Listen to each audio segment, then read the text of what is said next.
Hello scrapbooking ladies, I'm coming today with just a quick project share. Some cards and layouts that I've created recently. And this first one here is a card I made for a challenge last week at the DigiDarla website. And DigiDarla has some wonderful digital images that are very inexpensive and adorable, so check her out. If you haven't checked out the website, I will try and leave a link in the description box below. And so the challenge was Bling It Up, so I used a cute DigiDarla image that I colored in with my Copics and my Tim Holtz Distress markers.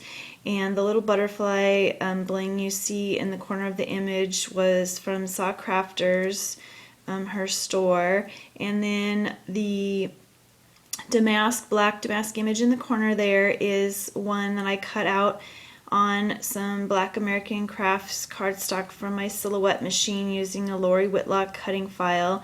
Added the Imaginess red flower bling. The black pearl flourish bling is from Recollections, and then some paper flowers from my stash with black pearls in them that came from Saw Crafters also. And then the trim was like a white elastic trim that I glimmer misted to try and match the green on the background pattern paper that I used. And this blue polka dot paper is the Echo Park For the Record 2 that Lori Whitlock created. That was my SP & Company monthly kit for August. So that is the card that I created for the DigiDarla challenge. And then the second card is one that I created with my SP & Company monthly kit for August. And the stamp set is called Poppy Field, I believe it's Summers. And so I stamped it in, I believe it's the Salty Ocean Tim Holtz Distress ink, and added a few stickles there. Well, it's not really stickles, it's that Ditto glitter glue I got at Big Lots. And the banner, I stamped one of the sentiments from the stamp set. It says "Sent with Love and Remembrance." And then this really pretty trim here is some that I got from a D-Stash sale from Jackie, who is Creative Jackie, I think it's 831 here on YouTube. So that is the card that I created, and the yellow background paper is also from the For the Record 2 Echo Park pattern paper that was part of the SP & Company August kit. So that was the card I created, one of them using the kit. And then Big Picture Classes is having a scrapbook festival going on, and they have a challenge every day, and so I have been trying to complete their challenges.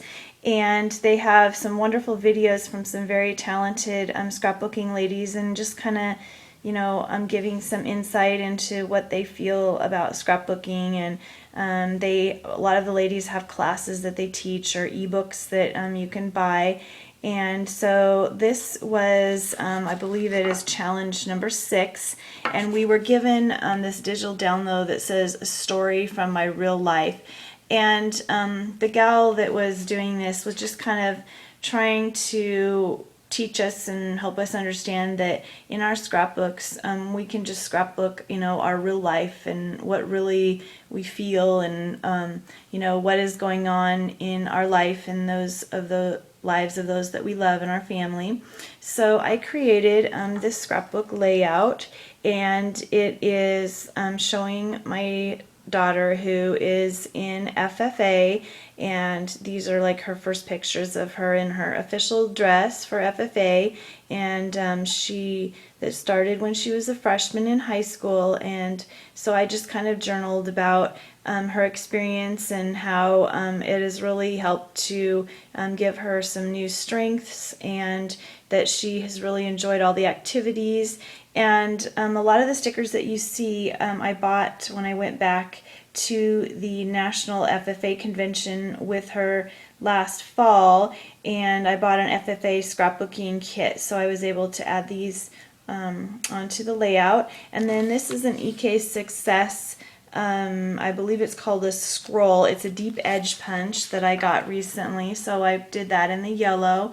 And then there's my journaling. It's a journaling block from Cornish Farms that I added there. And then down here in the bottom, that little milk tag is a vintage one. Actually, we had purchased some property that had an old house on it, and when we were cleaning it out, we're renovating it, I found some of these milk tags, and so I kept them to add to my scrapbook layouts. Thought that would be really fun, especially since the FFA in the olden, not particularly nowadays, but more so a long time ago, and when they first started the organization, it was all about farming, and so I thought that would really tie in well to show the vintage milk top there. And then I did another journaling stamp set that I have. I'm not sure who makes it, but it says Life's Little Moments, and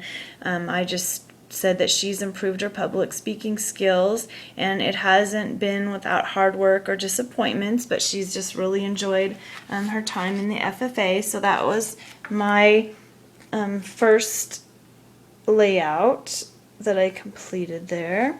And then here is the second one, and this is for the challenge for I believe it's day 7, and the challenge is to use a big picture on your layouts. A lot of times we get stuck on one size, and the gal was just wanting us to kind of step outside our box and make some layouts with big pictures. And so this was a couple of years ago, our family picture, and when I get them made and created, I send certain sizes to certain family members, and then I usually keep an 8x10 that we display on our mantle.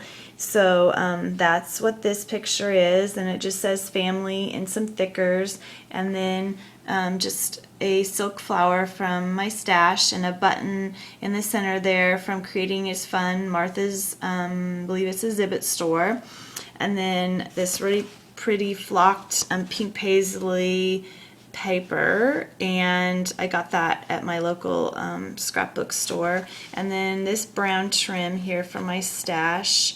It's a pleated glittery trim, and then this really pretty aqua teal lace on the bottom, and then this trim here is that self-adhesive. This trim here is that self-adhesive trim that I just got at Michael's in my haul, and then some thickers there with the date, and then I just stamped a journaling spot there from a stamp set, and just mentioned that this was the letter photo that we sent out with our holiday letters, and then I put everyone's age so we would know, looking back for the reference, how old our children were in this picture. So that is my completed scrapbook layout for Day 7 challenge on the festival that's going on the big picture classes, and I'll try and put the links in the description box below. I don't know if you could still sign up to join the festival or not. It's free. It wasn't a class that cost. And then every day, like I say, they have a person who's a big name in scrapbooking do a challenge, and then there's prizes by lots of different sponsors if you upload your layout or whatever it is that you completed the challenge, and you upload it to the gallery, and they're all due by September 18th, and then they will do prize drawings for the various prizes. So I hope you enjoyed my cards and layouts, and have a nice day.